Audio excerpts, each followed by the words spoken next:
नमस्कार दोस्तों, आप सभी लोगों का मेरे इस YouTube चैनल पर बहुत बहुत स्वागत है। तो आज की इस क्लास में हम बात करेंगे घातांक एवं करणी पर। मैथ्स सब्जेक्ट का जो हमारा सीरीज चल रहा है उस सीरीज में एक अगला चैप्टर है और ये चैप्टर थोड़ा सा बड़ा है ना। इसमें बहुत अच्छे क्वेश्चन आते हैं और ये जो टॉपिक है ये आपके कई सारे टॉपिकों को कवर करेगा, है ना। इसमें बहुत सारी चीज़ें बेसिक होती हैं जो आपको सीखना होंगी। तो इस टॉपिक को हम थोड़ा सा ब्रेक करेंगे 2-3 क्लासों में और सारी चीज़ों को मैं बहुत क्रम से समझाऊंगा।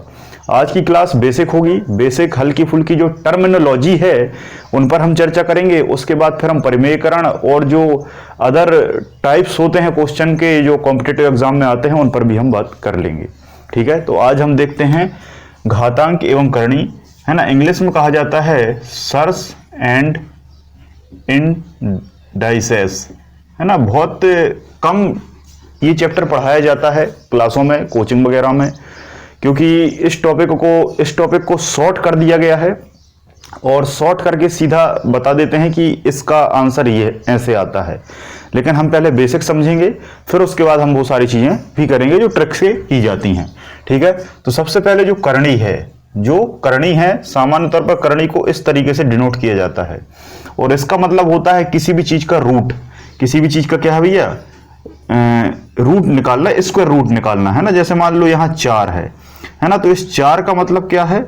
इस 4 का मतलब है कि ये जो है इससे जब बाहर निकलेगा तो ये उसका स्क्वायर होगा। इसका क्या होगा भैया? स्क्वायर होगा। तो 2 है ना, 2 बाहर निकलेगा तो 2 का अगर आप स्क्वायर करोगे तो 2 दूनी 4, तो ये 4 इस तरीके से रूट में आ जाता है। तो कुल मिलाकर कहने वाली बात ये है कि अगर हम दो तरफ लें इस तरीके से,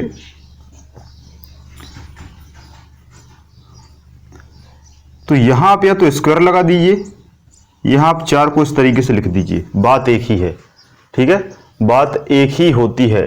ठीक है, इस 2 का मतलब किसी भी चीज की पावर, किसी भी संख्या की पावर का मतलब रूट होता है। क्या होता है भैया? रूट होता है। जब आप इसको मल्टीप्लाई करोगे तो 4 आएगा, ठीक है, और इसको बाहर निकालोगे तो 2 निकल के आ जाएगा, है ना। ये सिंपल सा करणी में ये नियम फॉलो करता है, इसी को करणी कहते हैं। करणी बेसिकली 4 प्रकार की होती है। करणी जो है, रूट जो है वो मुख्यतः 4 प्रकार का होता है। सबसे पहला होता है पूर्ण करणी। क्या होता है भैया? पूर्ण करणी।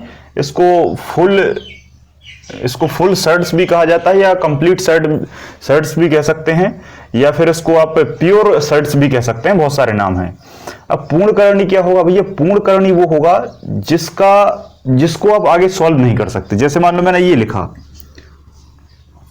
√4, तो √4 को आप सॉल्व कर सकते हो और इसको डायरेक्ट आप 2 लिख सकते हो, क्योंकि 4 को जब आप बाहर निकालोगे तो 2 आ जाएगा, 25 को आप बाहर निकालोगे तो 5 आ जाएगा।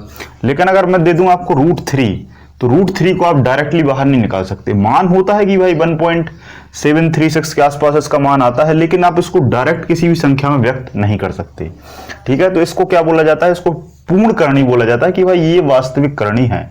तो जैसे मान लो √3 है, √5 है, √5 है। यार ये देखो, एक चीज और याद रखो, जैसे किसी भी संख्या के ऊपर पावर 1 होती है और जब 1 पावर होती है तो इसको लिखा नहीं जाता। किसी भी संख्या की जो पावर है वो 1 होती है बाय डिफॉल्ट, लेकिन उसको लिखा नहीं जाता। वैसे ही रूट में यहां थोड़ा बड़े में लिखता हूं, यहां रूट में हमेशा 2 होता है जिसको लिखा नहीं जाता, है ना। इसको हमेशा स्क्वायर रूट कहा जाता है, इसलिए 2 नहीं लिखा जाता। लेकिन जब इसका क्यूब रूट किया जाएगा तो यहां 3 लिखा दिया जाएगा, है ना। 4 लिखा जा सकता है, 5 लिखा जा सकता है। तो जब लिखा ना रहे तो समझ लेना कि भाई ये रूट की बात हो रही है, स्क्वायर रूट की बात हो रही है। नहीं लिखा है तो इसका मतलब क्या है? 2 होता है। तो ये √5 है, √3 है। इनके मानों को जब आप सॉल्व करेंगे तो इनका मान नहीं निकल के आएगा। मतलब मान निकल के तो आएगा, लेकिन इनका मान परफेक्ट निकल के नहीं आएगा, कोई भी परफेक्ट होल नंबर नहीं रहेगा। इसलिए इनको पूर्ण करणी का दर्जा दिया गया है। किसी भी करणी को जब आप सॉल्व करेंगे तो वास्तविक संख्या बाहर ना निकले, वो आपकी क्या है? पूर्ण करणी है। जैसे √3, √5 हो गया, √7 है, √8 है, √11 है, √13 है, √17 है। मतलब ऑलमोस्ट जो संख्याएं डिविजिबल नहीं होती, है ना, जिन्हें भाज्य संख्या नहीं कह सकते, वो आप मान सकते हैं। ठीक है, तो वो पूर्ण करणी कहलाती है। दूसरा मिश्र करणी। मिश्र करणी में क्या है कि एक सीरीज दी होगी आपको और सीरीज में सारी जो करणियां हैं वो डिफरेंट रहेंगी, है ना, मिश्रित रहेंगी। मिक्स्ड सर्ट्स इसको इंग्लिश में कहा जाता है, मिक्स्ड। मिक्स में कहा भाई यहाँ पर √3 भी है, √6 भी है, √5 भी है, √7 भी है। आपसे एक सीरीज दे देगा और पूछेगा कि इनमें से कौन सी करणी मिश्र करणी नहीं है, तो उनमें से जैसे 5 हैं, 5 संख्याओं में से 4 मिश्र होंगी और एक थोड़ी सी डिफरेंट होगी, वो आपका आंसर हो जाएगा। ठीक है, तो डिफरेंट को मिश्र करणी कहा जाता है, कोई बात नहीं है। यहाँ आप देख पा रहे हैं, यहाँ 2 है, यहाँ 3 है, यहाँ 6 है, यहाँ 8 है, सारे रूट अलग अलग हैं, सारे रूट यहाँ पर क्या है, अलग अलग हैं। अगला बात करते हैं समरूप करणी की। समरूप करणी जो होती है, इसको समरूप नाम से स्पष्ट है, समरूप, जिसका समान रूप हो, जिसका क्या हो भैया, समान रूप हो, उसको समरूप कहेंगे। समान का मतलब ये है कि रूट के बाहर तो कुछ भी हो सकता है, लेकिन रूट के अंदर जो उसका बेसिक है वो सेम रहेगा। जैसे √3 है, यहां भी 3 है, √3, यहां भी √3 है, यहां भी √3 है, तो समरूप है। लेकिन उसके बाहर जो है, यहां 2 है, यहाँ 3 है, यहाँ 5 है, यहाँ 7 है, उससे कोई फर्क नहीं पड़ता। लेकिन इसका जो बेस है वो क्या है, बेस समान है, इसलिए इसको समरूप करणी कहते हैं। एक होता है संयोगी करणी। क्या होता है भैया, संयोगी करणी, इसको कॉन्जुगेट सर्ट्स कहा जाता है, कॉन्जुगेट सर्ट्स कहा जाता है। अब इस संयोगी करणी में क्या होता है, देखो इस संयोगी करणी का बहुत अहम रोल है हमारे मैथ्स में और इस मैथ्स के टॉपिक में। ये जो संयोगी करणी है, इसको हम सामान्य सी भाषा में कह सकते हैं विपरीत। क्या कह सकते हैं, उल्टा, या विपरीत या अपोजिट कह सकते हैं। इसका सबसे ज्यादा उपयोग होता है परमीकरण में, रेशनलाइजेशन जब हम करते हैं। अगला टॉपिक आएगा, उसमें मैं परमीकरण बताऊंगा कि हर का परमीकरण कैसे करते हैं। उस परमीकरण का डायरेक्टली क्वेश्चन तो नहीं आता, लेकिन उससे बहुत सारे क्वेश्चन बनते हैं जो आपको मैं समझा दूंगा। तो इसमें क्या है, इसी रूट का उपयोग होता है। जैसे मान लो रूट x + 5 दिया हुआ है आपको, जैसे रूट आपको इस तरीके से दिया है, रूट x + √y दिया है, तो इसका रूट क्या हो जाएगा, इसका रूट हो जाएगा x - √y। ठीक है, तो प्लस की जगह माइनस, और अगर माइनस है तो इसकी जगह प्लस आ जाएगा। बस इसी को कॉन्जुगेट कहते हैं। अब इसमें कोई ज्यादा दिमाग लगाने वाली बात है, बिल्कुल सिंपल सा है। संयोगी या कॉन्जुगेट जो करणी है उसको हम उल्टा कहते हैं। अगर आपको इस तरीके से कोई करणी दी है प्लस के रूप में, तो उसको आप माइनस करके लिख दीजिए, और अगर यहां पर माइनस करके दी है तो आप उसको प्लस करके लिख दीजिए, बस हो गया। इतना सिंपल सा बात है। ठीक है, आगे मैं बताऊंगा कि ये प्लस माइनस क्यों होता है और क्यों किया जाता है। अगला टॉपिक आएगा तो उसमें इस कॉन्जुगेट जो संयोगी करणी है उसका काफी उपयोग है, इसका परमेयकरण में उपयोग होता है ना। जैसे मान लो आपको एक संख्या इस तरीके से दी है, x + √y / x - √y, और इस संख्या का पूछा है कि परमेयकरण करो, तो इसमें गुणा कर देते हैं किसका, नीचे वाली संख्या का। तो नीचे वाली जो संख्या है इसको हम क्या करेंगे, इसको हम पलट देंगे, मतलब कॉन्जुगेट बना लेंगे, तो इसका कॉन्जुगेट क्या हो जाएगा, प्लस हो जाएगा। तो x + √y और x + √y ये कर देंगे। मतलब यहां माइनस है तो इस माइनस को बदल दिया प्लस में, और उसका ऊपर गुणा कर दिया, नीचे गुणा कर दिया। ये बात आप जानते हैं कि मैथ्स या गणित का रूल कहता है कि आप किसी भी संख्या को कैसे भी परिवर्तित कर सकते हैं, कैसे भी परिवर्तित कर सकते हैं, लेकिन शर्त एक है कि मैथ्स का जो रूल है वो ब्रेक नहीं होना चाहिए। और मैथ्स का रूल क्या कहता है कि अगर आपको गुणा करना है, भाग करना है, कुछ भी करना है, तो आप दोनों तरफ करिए, दोनों पक्षों में करिए, तो उसमें कोई फर्क नहीं पड़ सकता। जैसे मान लो आप रेशियो सॉल्व करते हैं, आगे टॉपिक आएगा, तो जैसे मान लो 4:2 है और 3:5 है, तो इसको अगर आपको सॉल्व करना है और अगर ये सॉल्व नहीं हो रहा है तो आप 2 का गुणा ऊपर भी कर देते हो, नीचे भी कर देते हो, 3 का गुणा ऊपर भी कर देते हो, नीचे भी कर देते हो, है ना। तो गुणा करो या भाग करो, कुछ भी करो, लेकिन अगर आप दोनों पक्षों में करोगे तो उसकी जो वैल्यू है वो बदलेगी नहीं, उसका जो मात्रा है वो सेम रहेगी, और इसी को परमेयकरण कहते हैं। अभी आपको दिमाग नहीं लगाना, अगले टॉपिक में बताऊंगा। और एक बात याद रखना, ये जो परमेयकरण है, ये हमेशा जो प्लस साइन है, ये प्लस साइन से माइनस साइन तो होगा, या फिर माइनस साइन से प्लस साइन होगा। लेकिन एक बात हमेशा याद रखना, हमेशा, कि जब भी आपको संख्या दी रहेगी तो उस संख्या में जो छोटी संख्या है वो माइनस में कन्वर्ट होगी।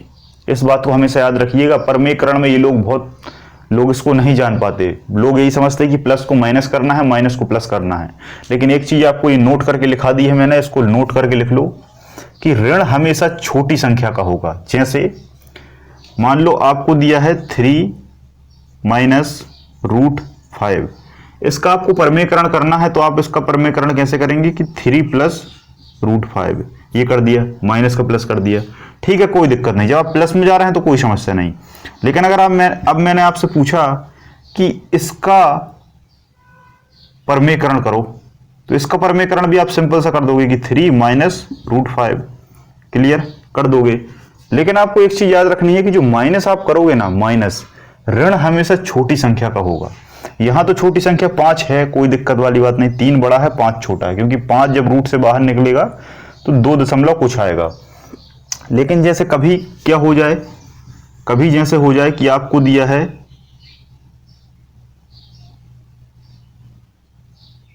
4 प्लस √25, इसका अगर आपको कॉन्जुगेट करना है या इसको आपको परमेयकरण में ले जाना है, तो ये क्या होगा 4 माइनस √25, प्लस का माइनस हो जाएगा। लेकिन आपने माइनस किसके सामने लगा दिया, बड़ी संख्या के सामने लगा दिया, ये क्या हो जाएगा, गलत हो जाएगा। माइनस हमेशा किसका होगा, छोटी संख्या का होगा। अब आप कहेंगे सर कैसे, तो एक काम करो, इस 25 को जब आप सॉल्व करोगे तो 4 माइनस 5 आएगा ना, तो ये बड़ी संख्या का अपना माइनस कर दिए, जो कि गलत हो जाएगा। माइनस हमेशा छोटी संख्या का होगा, इस बात को थोड़ा सा ध्यान रखिएगा। कभी कभी क्वेश्चन में आ जाता है और लोग जल्दबाजी में कॉन्जुगेट कर देते हैं और वहां गड़बड़ी हो जाती है, ठीक है। तो ये सारी चीजें आपको लिख लेना है। ये सारे क्या हैं, ये सारे बेसिक फैक्ट हैं। क्या है भैया, बेसिक फैक्ट हैं, इनको आप नोट्स कह सकते हैं इस टॉपिक के, है ना। ये जो पॉइंट्स हैं, इन पॉइंट्स को आपको याद रखना है, की पॉइंट्स हैं ये, है ना। ये एक प्रकार की डेफिनेशन है। इस डेफिनेशन को जब व्यक्ति याद करता है तब वो टॉपिक को क्या कर पाता है, सॉल्व कर पाता है। लेकिन बच्चे अधिकांश तौर पर क्या करते हैं, टॉपिक को पढ़ते अड़ते नहीं हैं, बस यूट्यूब पे उठाया और बस क्वेश्चन लगाने लगे। मैं गारंटी देता हूं कि आप जीवन में डायरेक्ट अगर आप सॉल्व करेंगे ना, किसी भी चीज को आप डायरेक्ट सॉल्व करेंगे ना, आपसे वो जीवन में कभी नहीं आएगी। आपको हमेशा क्या करना होगा, आपको पहले उस टॉपिक को समझना होगा, उस टॉपिक की जड़ को समझना होगा कि यार उसकी जो वास्तविकता है वो क्या है, उसके जो बेसिक कंसेप्ट हैं वो क्या है। अगर आपने उन कंसेप्ट को पकड़ पे बना लिया तो आसानी से आप कर ले जाएंगे। जैसे आप जब भी आप बीमार होते होगे तो आप किसी न किसी डॉक्टर के पास जाते हो। तो जब भी आप डॉक्टर के पास जाते हो तो 2 प्रकार के डॉक्टर होते हैं। एक होता है जो आप गए, आपका उसने हाथ देखा और वो मेडिसिन लिखना शुरू कर दिया, दे दिया आपको, आप ठीक नहीं हुए। फिर आप बड़े डॉक्टर के पास गए तो बड़े डॉक्टर आपका कभी डायरेक्टली टैबलेट नहीं लिखता। वो क्या करता है, वो आपकी पूरी बॉडी को ऑब्जर्व करता है, विभिन्न प्रकार के टेस्ट करता है और वो जड़ को समझता है कि आखिर इसकी जड़ क्या है, आखिर इसका मर्ज क्या है, आखिर आपकी अंदर समस्या कहाँ है। और उस समस्या को वो पहले पहचानेगा, उस बीमारी को पहले पहचानेगा, उस बीमारी का कारण पहचानेगा, उस बीमारी के कारण के पीछे जो वायरस बैक्टीरिया है उसको जानेगा और उस वायरस बैक्टीरिया के पीछे के कारण को जानेगा कि ये कैसे नष्ट होगा, कैसे इसका जेनेटिक मटेरियल नष्ट किया जाएगा। फिर वो उस प्रकार की टैबलेट दे देगा, आप एक बार में ठीक हो जाएंगे। तो वैसे गणित में होता है या किसी भी टॉपिक में होता है सब्जेक्ट में कि आप अगर सब्जेक्ट की जड़ को समझ गए तो आपके सामने कोई भी कठिन क्वेश्चन आ जाए, आप इन तरीके के जो सवाल हैं, ऐसे सवाल लिख के डायरेक्ट सॉल्व करेंगे ना, आपको कभी नहीं आएगा। लेकिन अगर आपने बेसिक समझ लिया एक बार तो आपको कोई रोक भी नहीं पाएगा, ये बात तय है, ठीक है। तो याद रखिएगा, किसी भी फॉर्मेट पे आप पढ़िए, इससे कोई फर्क नहीं पड़ता। आप क्या हैं इससे फर्क पड़ता है। अगर आपका होना है तो वो कहीं भी कंडीशन में सिलेक्शन हो जाएगा, क्योंकि आप में वो जज्बा है। और अगर आपका नहीं होना है तो आप किसी भी संस्थान में चले जाइए, आपका नहीं होगा, इसका मतलब आपका नहीं होना था। और अगर आपका होना होता है ना, तो बच्चे किसी भी कंडीशन से पढ़ लेते हैं। तो याद रखें, पहले बेसिक को समझें, इस बेसिक को क्लियर करें, उसके बाद कदम को आगे बढ़ाएं। लोग क्या है, जल्दबाजी करते हैं कि भाई कठिन कठिन क्वेश्चन लाओ, जल्दी जल्दी ट्रिक बताओ, सॉल्व करो, खत्म करो। आधे बच्चे इसलिए फेल हो जाते हैं। अब चलो हम कुछ क्वेश्चनों को देखते हैं। जैसे आपसे क्वेश्चन आ जाए कि √3 प्लस √7 सॉल्व करो, तो आप इसको सॉल्व करोगे तो क्या आप इसको √10 लिख सकते हो? 3 और 7 को जोड़ के √10 लिख सकते हो? यस और नो में जवाब दो कमेंट करके यस और नो में जवाब दो। कितने लोग कह रहे हैं कि यस, कितने लोग कह रहे हैं नो।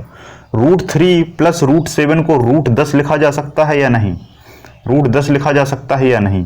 3 + 7 को 10 नहीं लिखा जा सकता, इस बात को याद रखिएगा, है ना, इस बात को याद रखिएगा। √3 और √7 को रूट 10 नहीं लिखा जा सकता। कभी ऐसा क्वेश्चन आ जाए तो आप क्या टिक करेंगे? डाटा इनसफिशिएंट, है ना, या फिर इनमें से कोई नहीं। आजकल यही ट्रेंड आ गया है कि अब बच्चा इनमें से कोई नहीं लगाता, बल्कि आंसर देखने की कोशिश करता है। तो ऐसा कभी आपको सवाल दिख जाए या इन संख्याओं के अलावा अन्य कोई संख्या हो और आपसे पूछे कि इसको सॉल्व करें, आंसर क्या होगा, तो आप लगाएंगे इनमें से कोई नहीं। हाँ, लेकिन अगर प्लस की जगह यहां गुणा आ जाए, प्लस की जगह यहां पर मल्टीप्लाई आ जाए तो आप कर सकते हैं।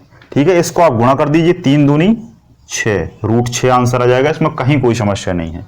इसको इस तरीके से भी लिखा जा सकता है, या √3 × 2। ठीक है, अंदर आपको गुणा में ले जाना है 3 + 2 और आपका आंसर हो जाएगा। ठीक है, तो फाइनली ऐसा आंसर आपको दिया रहेगा, या फिर आपको सॉल्व करने को पूछेगा तो आपका ये ऑप्शन रहेगा, आप टिक कर देंगे। गुणा में आप डायरेक्टली रूट में गुणा कर सकते हैं। अगर प्लस आ जाए फिर से, तो प्लस में अगर देखो, प्लस में अगर आपके जो बेस है वो समान है तो यहां पर रूट जुड़ जाएगा। याद रखिएगा, रूट कभी नहीं जुड़ता, रूट कभी नहीं जुड़ता, रूट की जो बाहर की संख्या है वो ऐड होती है। यहां हमने अंदर की संख्या को ऐड कर दिया, √10, आंसर गलत हो गया। लेकिन यहां हम रूट बाहर की संख्या को जोड़ेंगे तो आंसर सही हो जाएगा। ऐसे देखो, यहां कुछ नहीं लिखा, मतलब यहां 1 है और यहां 6 दिया हुआ है, तो ये 6 √3 है, 3 √3 है, और ये 1 √3 √3 है। तो इस 1 को आपने 6 के साथ जोड़ा तो कितना हो गया? 7 हो गया। कितना हो गया? 7 हो गया। और ये बेस समान है, ये बेस समान है, तो इसको डायरेक्टली लिख दो, ये आपका आंसर हो गया। बात समझ में आई? धन में, प्लस में हमेशा कब आंसर आएगा? जब आपका बेस समान होगा। बेस समान होगा, आपको उसको डायरेक्टली सेम टू सेम लिख देना है। इस √3 और इस √3 को उठा के यहां कॉमन लिख दिया। ठीक है, और ये 1 है और एक 6 है, और ये 6 और एक 7 √3 हो गया। बात समझ में आई? तो ये आपको याद रखना है। ठीक है, अगली बात कर लेते हैं। अगर आपको इस तरीके से दिया हो 3 √7 और 3 √3, अगर देखो मैंने पहले ही बता दिया कि इस रूट का मतलब 2 होता है, लेकिन इस 2 की जगह 3 भी हो सकता है। ठीक है, कुछ लोग 3 नहीं समझ पा रहे होंगे, समझाने की कोशिश करता हूं। जैसे मान लो ये है 4, तो ये √2 है, कुछ नहीं लिखा मतलब 2 है, तो इसको आप क्या करेंगे? 2 निकाल लेंगे, क्योंकि 2 दूनी 4 होता है, और 8, ये 8 है, तो इसको आप क्या करेंगे? 2 की घात 3 कर देंगे। जो बाहर रूट के होता है वो संख्या की घात होती है, पावर होती है, उसी को हम घातांक कहते हैं। तो आप देखो 2 × 2 × 2 3 बार करेंगे तो 2 दूनी 4 दूनी 8 आ जाएगा, तो ये क्यूब रूट होता है। ठीक है, तो यहां क्या है? क्यूब 7 है, और ये यहाँ क्यूब √3 है, तो 7 और 3 है, तो इसका आप मल्टीप्लाई करेंगे तो इसका क्या आ जाएगा भैया? 10 आ जाएगा, 3 √10 या क्यूब √10 आ जाएगा। क्यों आ जाएगा? क्योंकि यहां गुणा है, गुणा में मैंने आपको बता दिया, सॉरी ये 10 नहीं होगा, 21 होगा। यहां प्लस नहीं है ना, प्लस नहीं, यहां इंटू है, इंटू में मैंने बता दिया कि आपको डायरेक्टली गुणा कर देना है, तो 7 या 21 हो जाएगा और √3 आ जाएगा। जोड़ में हमेशा आपको बाहर की संख्याओं को जोड़ना है, और गुणा में आपको डायरेक्ट अंदर की संख्याओं को गुणा कर देना है। डायरेक्ट अंदर की संख्या का गुणा हो जाता है, गुणा में कोई समस्या नहीं है। जहां आपको सवाल दिखे आपको दोनों का गुणा कर देना है। ठीक है, गुणा आप करेंगे, आपका आंसर आ जाएगा। लेकिन यार एक बात याद रखना, गुणा तभी होगा जब रूट डिफरेंट होगा। अगर रूट सेम है तो आप गुणा नहीं कर पाएंगे। कैसे? समझिएगा। जैसे √7 है और √3 है, इसका आपने गुणा किया तो क्या आ गया? √21 आ गया, 7 × 21। लेकिन कभी √3 × √3 आ गया तो इसका आपको √9 आंसर नहीं लिखना है, ये गलत हो जाएगा। यहां बच्चे गलती कर देते हैं। जब भी √3 और √3 हो जाए तो इसका आंसर 3 हो जाता है, रूट हट जाता है। ये एक बहुत बड़ी बात है और मैथ्स वालों के लिए बहुत सिंपल बात है। ठीक है, जब भी 2 सेम रूट आ जाएं गुणा में तो रूट हट जाएगा और आंसर सिंपल संख्या आ जाएगी √3, सॉरी केवल 3। लेकिन जब अलग अलग संख्या है तो उनका आपको गुणा करके रूट के अंदर लिखना है। इस बात को याद रखिएगा। इन छोटी छोटी बातों को जब आप याद रखेंगे तभी आप आगे बड़े क्वेश्चन कर पाएंगे। अभी हम बड़े क्वेश्चन की ओर चलेंगे। एक अंतिम क्वेश्चन और लेते हैं। सॉरी क्यूब रूट 2 और 4 रूट 4 रूट 2 ये दो संख्याएं हैं, इनको आपको सॉल्व करना है। गुणा में है, क्या करेंगे, दोनों सेम हैं, ये भी सेम है ये भी सेम है, तो सेम सेम में क्या है, केवल रूट बचता है। लेकिन यहाँ बाहर अलग अलग लगा है, अलग अलग लगा है, तो आपको क्या करना है, मैंने आपको बताया कि जो रूट के बाहर लिखा होता है, जो रूट के बाहर लिखा होता है वो उसकी पावर होता है, वो उसकी क्या होता है, पावर होता है। यहां जो लिखा है वो पावर है। जैसे यहां नहीं लिखा, यहां नहीं लिखा, यहां कुछ भी नहीं लिखा, तो इसका मतलब क्या है, इसका मतलब 2 की पावर 2 है। इस रूट के बाहर कुछ नहीं लिखा, मतलब इसकी पावर क्या है, 2 है। तो यहां क्या है भैया, यहां क्या है, यहां 3 है, तो मतलब हम 2 की पावर 1/3 लगा सकते हैं, सॉरी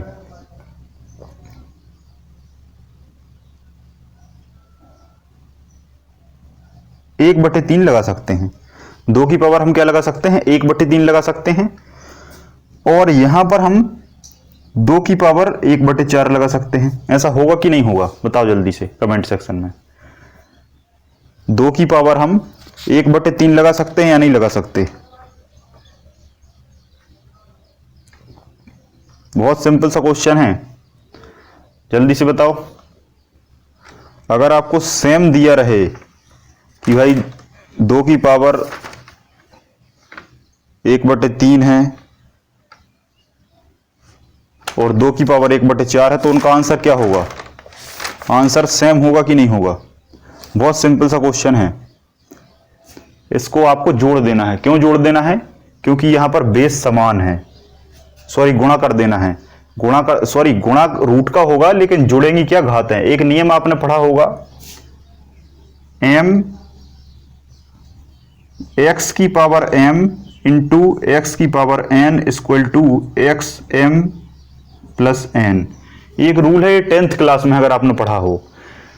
एक चीज याद रखिएगा, गुणा में नोट करके लिख लो, नोट करके लिख लो हमेशा के लिए। गुणा में अगर हर समान है, गुणा में अगर बेस समान है, ये बेस समान है, ये बेस समान है, हमेशा अगर बेस समान है, बेस समान में ही होगा, बेस समान नहीं होगा, तो समान बेस में हमेशा गुणा में घात जुड़ जाएगी और भाग में घात घट जाएगी। इसको हमेशा नोट करके याद रखना। ये छोटी सी बात है, लेकिन ये बड़े बड़े सवालों को हल कर देती है। बड़े बड़े युद्ध जीते जाते हैं इन छोटी छोटी टर्म्स के आधार पर। तो जब भी आपको गुणा दिया रहे तो आपको घातों को जोड़ देना है। क्योंकि आप एक लॉजिक लगाओ, जब भी आप गुणा करते हो तो गुणा में आप क्या करते हो, जोड़ते हो ना, जोड़ते हो कि नहीं। जैसे मान लो आपने गुणा किया 42 गुणित 43 का, तो पहले आपने एक संख्या का गुणा कर लिया, फिर दूसरी संख्या का गुणा कर लिया, फिर दोनों को क्या करते हो, जोड़ते हो ना, जोड़ते हो कि नहीं। तो गुणा में जोड़ होगा। जब किसी भी संख्या में आप भाग देते हो, 42 भागित 4 करते हो, तो जब इसके नीचे आप सोल्व करते हो तो क्या जोड़ते हो कि घटाते हो? भाग में आप हमेशा घटाते हो। तो सिंपल यही लॉजिक लगाना। पहले मैं भी कंफ्यूज होता था इसमें कि इसमें प्लस है कि इसमें माइनस है, फिर मैंने इसे ट्रिक से ऐसे ही याद किया कि भाग में हम हमेशा घटाते हैं संख्याएं, तो भाग में हमेशा घट जाएंगी और गुणा में हमेशा जोड़ते हैं, तो गुणा में जुड़ जाएंगी। अब कैसे जुड़ जाएंगी वो मैं आपको करके बताता हूं।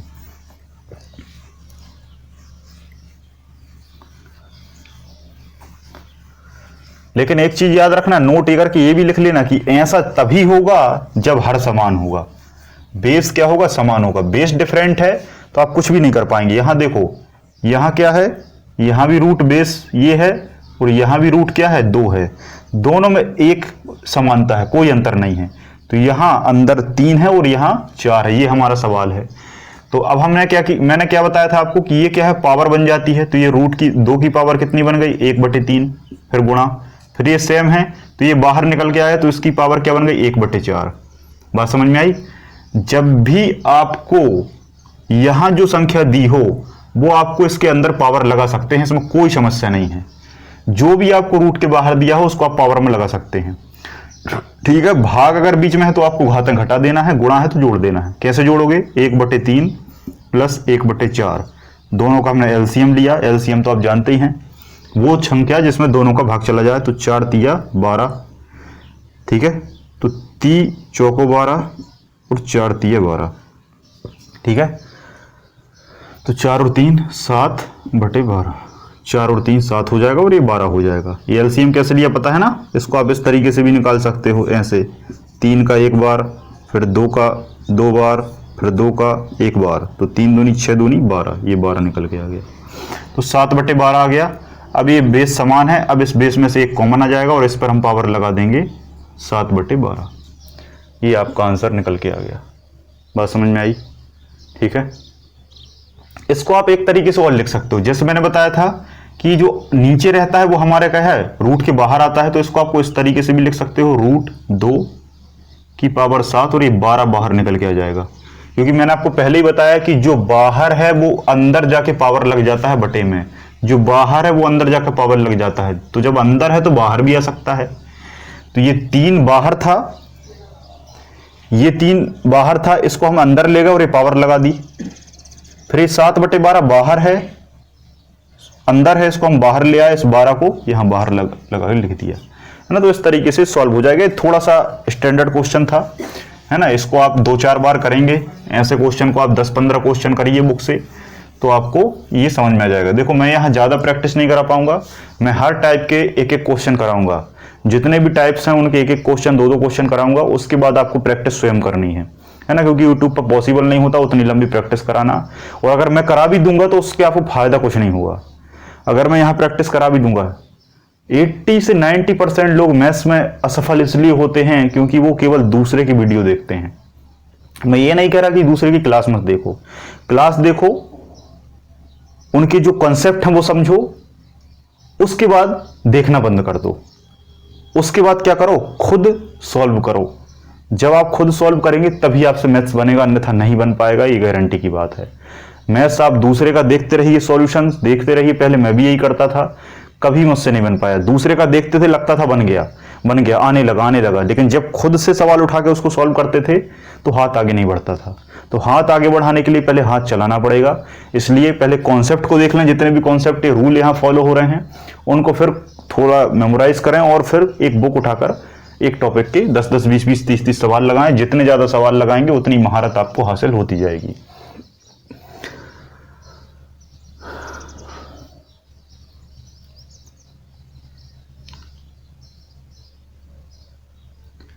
अब कुछ क्वेश्चन ये हैं, ठीक है, इन क्वेश्चनों को हम एक एक करके सॉल्व करते हैं। पहले आप सॉल्व करके देखिए, अगर आपसे बन रहे हैं तो आप कमेंट सेक्शन में आंसर दीजिए, अगर आप कर पा रहे हैं तो।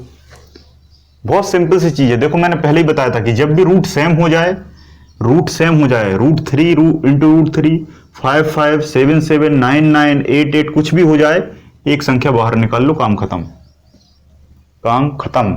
या इस तरीके से दिया रहे सवाल में √3 की होल स्क्वायर, ऐसा दिया रहे √3 की पावर 2, इसका आंसर क्या होगा 3। तो 2 जब सेम है तो उसमें से एक संख्या निकलेगी, गुणा में होगा, ऐसा है ना, याद रखना। अगर 2 गुणा में इस तरीके से हैं, डिफरेंट हैं तो रूट करके 3 × 5 15 आंसर। क्या करना है आपको, डायरेक्टली गुणा कर देना। गुणा में बहुत अच्छा फंडा है कि कुछ नहीं करना है, सेम है तो एक बाहर निकाल लो, डिफरेंट है तो गुणा कर दो, कोई दिक्कत नहीं है, गुणा तो आपको आता होगा। अब देखो ये है IMP क्वेश्चन, इसमें लोग जल्दी में गलती करते हैं।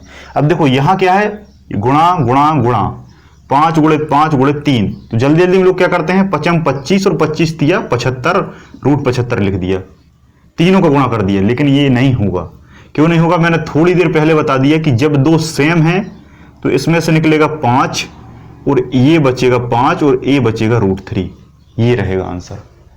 ठीक है, इन 3 का जब भी एक साथ आ जाए तो तीनों का एक साथ जल्दी में गुणा नहीं करना। इन 2 का एक 5 निकलेगा क्योंकि सेम है, पहले ही बता दिया, ये 5 बाहर आ गया और √3 को √3 लिख दिया, आंसर ये रहेगा। ठीक है, तो ये बहुत ध्यान से आपको देखना है, यहां आपको गलती नहीं करना है ना। तो प्लस वाले भी कर लिए हमने, कुछ हम माइनस वाले देख लेते हैं। ये संख्या है और ये संख्या है, काफी थोड़ी सी बड़ी संख्या रखी है मैंने, लेकिन घबराने की बात नहीं है। बेस सेम है, देखो ये बेस है पूरा और ये बेस है पूरा, अंदर भी बेस सेम है, बाहर भी बेस सेम है, क्योंकि बाहर रूट यहाँ 3 है और यहाँ भी 3 है, तो बेस सेम है। बेस सेम है तो कुछ नहीं करना है, फिर क्या करोगे, माइनस का निशान है तो 13 में से 7 घटा दो, 6 बचे और बाकी सेम टू सेम लिख दो, बाकी सेम टू सेम लिख दो। ठीक है, 13 रूट में से 7 घट गया तो 6 बचा, और क्या बचा अंदर का, क्योंकि बेस सेम है तो सेम। अगर यहां प्लस हो जाता तो दोनों को जोड़कर एक संख्या लिख देते, तो इस तरीके से इसका आंसर आ जाता। बात समझ में आई यहां तक? ठीक है, अब एक और हम थोड़ा सा बड़ा क्वेश्चन लेते हैं। कभी कभी क्वेश्चन इस तरीके से आ जाता है कि इसका सॉल्यूशन करिए, इसको सॉल्व करिए, इसको सॉल्व करिए, और 4 ऑप्शन दिए होंगे आपको। तो आपको क्या करना है, आपको हमेशा देखो यहां क्या है, कुछ नहीं लिखा मतलब 2 है, कुछ नहीं लिखा मतलब 2 है। तो आप क्या करेंगे, आप अंदर की संख्याओं को गुणा करिए, अंदर की संख्याओं को गुणा करिए, ऐसा गुणा करिए कि पेयर बन जाए। पेयर बन जाएगा मतलब 2 का रूल फॉलो होगा और एक संख्या बाहर निकल आएगी। कैसे? रूट 50 को लेते हैं, 50 को मुझे याद आ रहा है कि कैसे लिखें,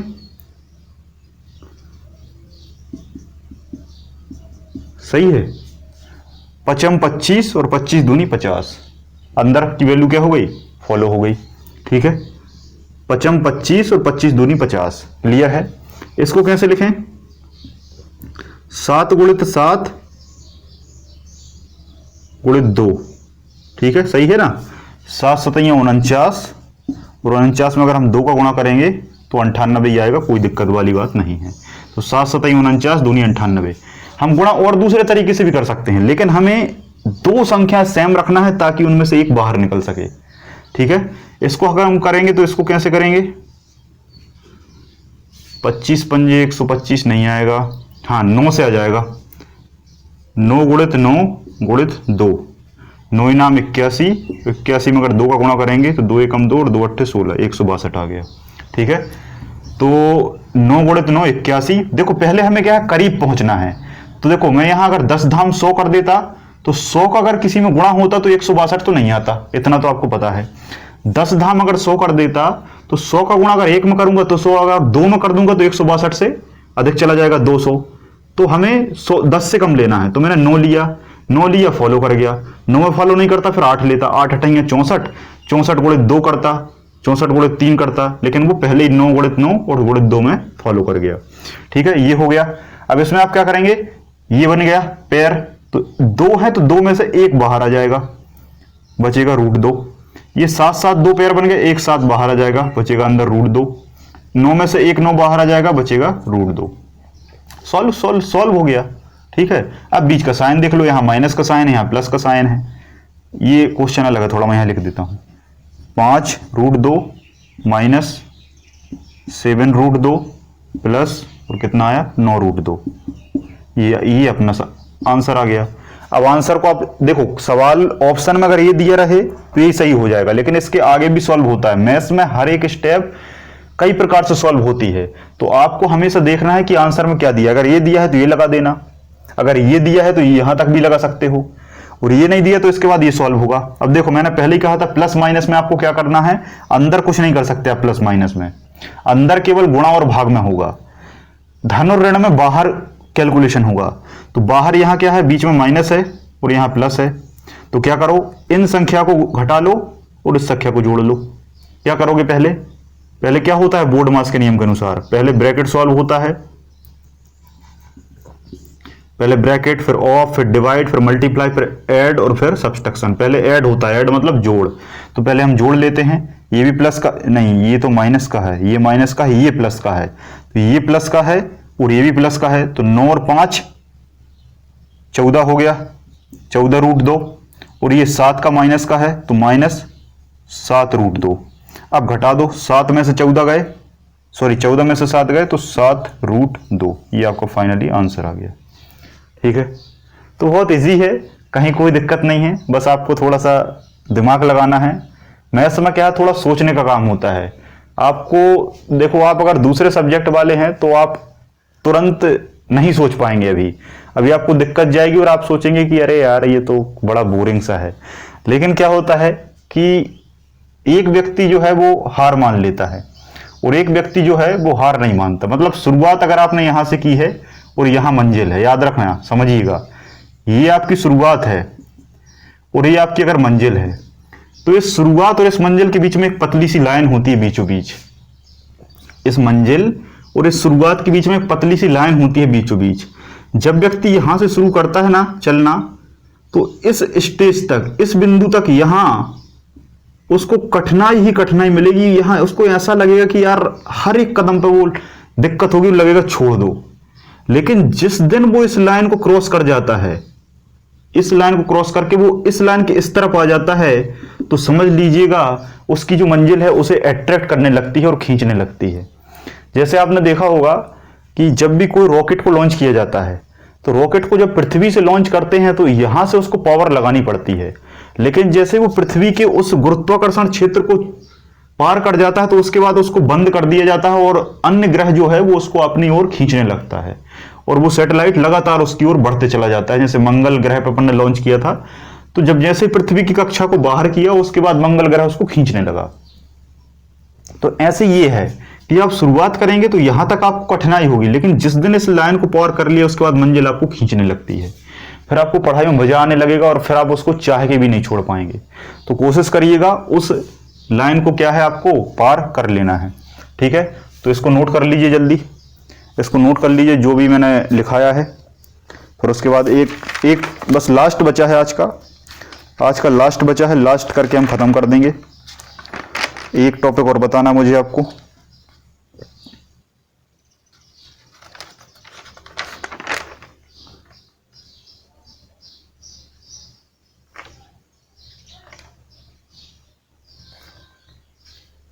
अच्छा, एक सवाल और रह गया यहाँ पे। हाँ, ये ऊपर वाला सवाल तो मैं बताना भूल ही गया, और ये 2 सवाल रह गए ना हमारे, ये लिख लिया। चलो बस लास्ट सवाल और करते हैं। लास्ट सवाल है आज का। अच्छा, ये ऊपर वाला बताना भूल गया मैं, ये वाला। चलो ये वाला भी करा देते हैं, और ये नीचे वाला रह गया है। ये थोड़ा सा मैंने इसलिए छोड़ा क्योंकि इसका कॉन्सेप्ट अलग है, आपका माइंड नहीं तो डाइवर्ट हो जाता। इसको कुछ नहीं करना, मैंने आपको पहले ही बताया कि बीच में प्लस है, प्लस और माइनस में आपको कुछ नहीं है, बेस देखना है। बेस क्या है, समान है, तो कुछ नहीं करना। बाहर बाहर की संख्या को जोड़ लो, 5 और 2 7√3। अगर यहां माइनस होता तो 5 में से 2 गए, 3√3। ठीक है, गुणा सॉरी प्लस और माइनस में आपको बाहर की संख्याओं को जोड़ देना है और घटा देना है, और कोई दिक्कत वाली बात नहीं है। अब देखो, अब एक चीज मैं आपको बताता हूं, असेंडिंग और डिसेंडिंग, है ना, हिंदी में लिख देता हूं, आरोही और अवरोही। आरोही को कहा जाता है बढ़ता क्रम, अवरोही को कहा जाता है घटता क्रम। अवरोही को क्या कहा जाता है भैया, घटता क्रम। तो आपको इस तरीके के रूट दिए रहेंगे और इनको पूछेगा कि वो क्रम से जमाओ, अवरोही में जमाओ या आरोही में जमाओ, या कह सकता है कि बड़ा बताओ या छोटा बताओ या बीच का बताओ, कुछ भी कह दो, एक ही बात है। तो रूट में छोटा बड़ा निकालना काफी कठिन हो जाता है, लेकिन इसके लिए एक बहुत अच्छी ट्रिक है। जब भी आपको इस तरीके से दिया रहे सवाल, तो आपको क्या करना है, आपको इन बाहर वाली संख्याओं का लेना है एलसीएम। क्या लेना है भैया, एलसीएम। बहुत बड़ी ट्रिक है ये। इस ट्रिक से ये वाला क्वेश्चन आपका 10 सेकंड में सॉल्व हो जाएगा। आपको क्या करना है, बाहर वाली संख्याओं का लेना है भैया एलसीएम। मैं आपसे पहले कह रहा हूं, एलसीएम आपको बहुत अच्छे से करना, तैयार कर लेना, बिल्कुल देख के एलसीएम आना चाहिए, नहीं तो आप मैथ्स में एक कदम नहीं चल पाएंगे। नहीं आता तो देख लेना आप। 3, 4 और 6 का एलसीएम कितना होगा, 12 ही होगा ना। 12 में 6 का भी जा रहा है, 4 का भी जा रहा है और 3 का भी जा रहा है, 12 हो गया। अब आपको क्या करना है, ये जो एलसीएम है, इस एलसीएम में इस बाहर वाले का भाग देना, ठीक है, और जो शेषफल आए उसको आपको पावर बना के इस पर लिख देना है ना। इस तरीके का जो डायग्राम है वो आपको बना लेना है, इस तरीके का डायग्राम आपको बना लेना है, ठीक है। इसका आपको भाग देना है एलसीएम में, और जो आंसर निकल के आए शेषफल, वो आपको, शेषफल नहीं भागफल, वो आपको इसको पावर बना देना है। जैसे 3 का भाग दिया 12 में, 3 चौको 12, 4 आ गया, इस 4 की पावर को 7 पे लगा दो। फिर इस 4 का भाग दिया मैंने 12 में, 4 3 12, और इस 3 की पावर को मैंने 5 के ऊपर लगा दिया। फिर इस 6 का भाग दिया मैंने 12 में, 6 दूनी 12, और इस 2 की पावर को मैंने इस 10 में लगा दिया। 10 मतलब अंदर। अब इसको सॉल्व करने से कोई रोक सकता है क्या, कोई नहीं रोक सकता। यहां रूट आपका खत्म हो गया, तो आप इसको सॉल्व कर लो, कोई बड़ी बात नहीं है। 7 7 49, और 49 गुणित 49 कितना हो जाएगा?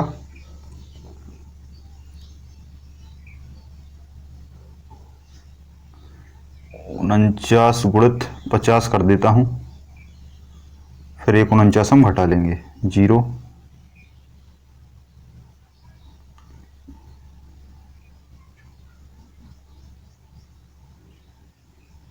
ये मैंने 50 से गुणा कर दिया, अब इसमें से एक 49 घट जाएगा तो 2401।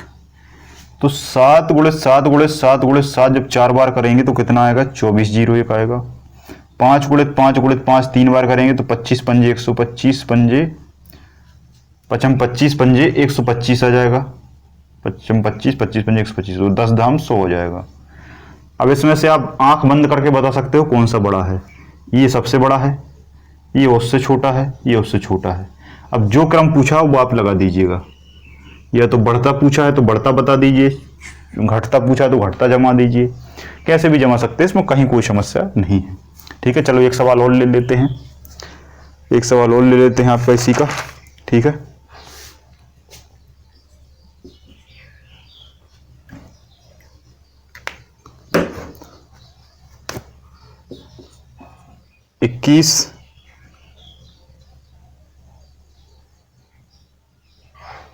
सॉरी 21 नहीं, अगला क्वेश्चन ले लेते हैं एक और। √4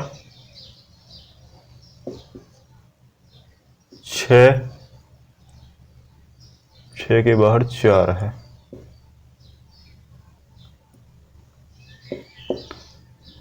15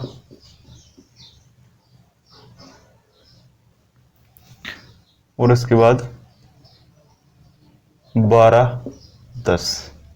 ठीक है, इसको आपको अवरोही जमाना हो, आरोही जमाना हो, घटता जमाना हो, बढ़ता जमाना हो, बीच का बताना हो, छोटा बताना हो, बड़ा बताना हो, कुछ भी बताना हो, मैं आपको बस सॉल्व करके बता दे रहा हूं, फिर आप अपने हिसाब से देख लीजिएगा।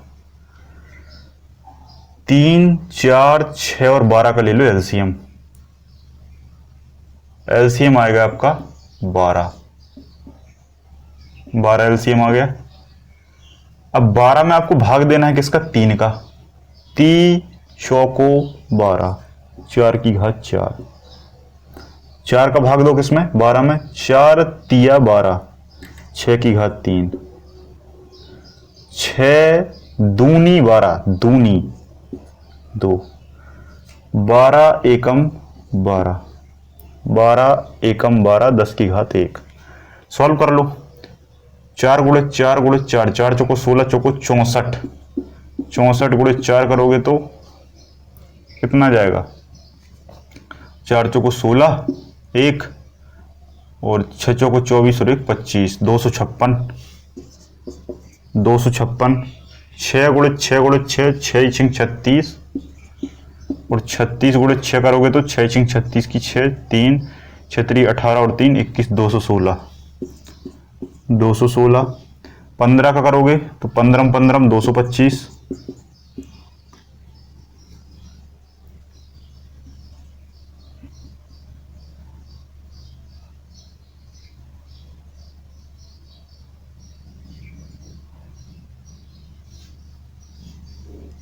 225 और 10 का तो 10 ही रहेगा। हाँ, 10 का 10 ही रहेगा, क्योंकि 10 की पावर 1 है, मतलब 10 है। अब देख लो आप, सबसे बड़ा कौन सा है? 256, फिर उससे छोटा, फिर उससे छोटा। नहीं नहीं नहीं नहीं नहीं, नहीं। यहाँ गड़बड़ी हो जाएगी। ये पहला नंबर है, ये दूसरा नंबर है, ये तीसरा नंबर है, ये चौथा नंबर है।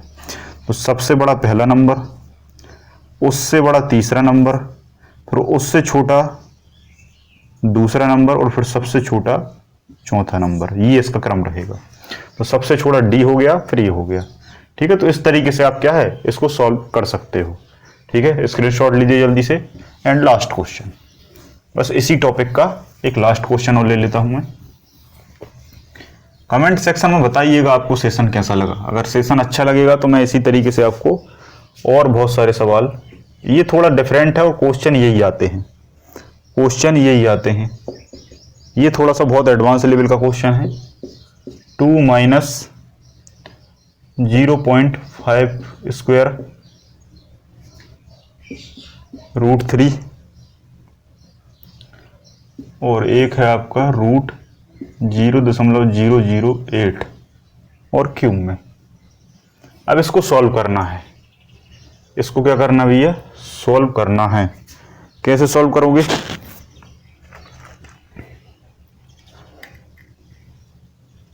तो ये 289 है, 289 की पावर हम 1/2 लगा सकते हैं, बिल्कुल लगा सकते हैं, क्योंकि इस 0.5 का मतलब क्या है, 1/2 ही तो होता है। 0.5 का मतलब 1/2 होता है। यहाँ 2 माइनस 0.05 का गुणा जब हम उसी में करेंगे इस तरीके से 0.5 गुणित 0.5 तो 5 25, तो ये कितना आ जाएगा 0.25 आ जाएगा, 0.25 आ जाएगा। इसका क्या हो जाएगा 1.736,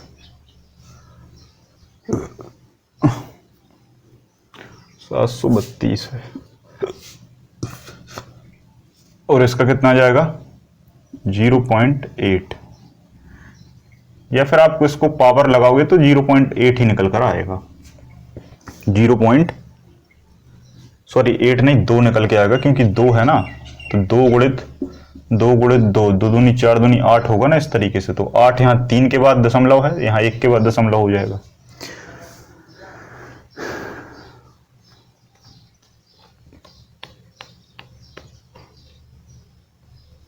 इसको इसमें से घटा दो, 2 में से ये घटा तो 1.75 बचेगा, ठीक है, क्योंकि 0.25 घटेंगे, और ये कितना आ जाएगा, ये आ जाएगा 1.7, क्योंकि ये 1/2 का मतलब क्या है, स्क्वायर, और 289 किसका वर्ग होता है, 17 का, लेकिन 289 नहीं है, ये पॉइंट है तो ये 17 हो जाएगा।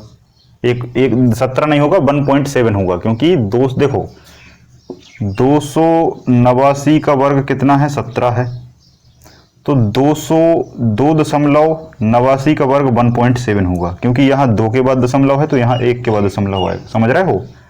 अब आप देख लो कि बड़ा कौन सा है और छोटा कौन सा है, ठीक है। तो सबसे बड़ा आपका ये है, फिर उससे बड़ा ये है, फिर उससे बड़ा ये है, और उससे बड़ा फिर उससे छोटा, बड़ा, उससे छोटा, उससे छोटा और उससे छोटा।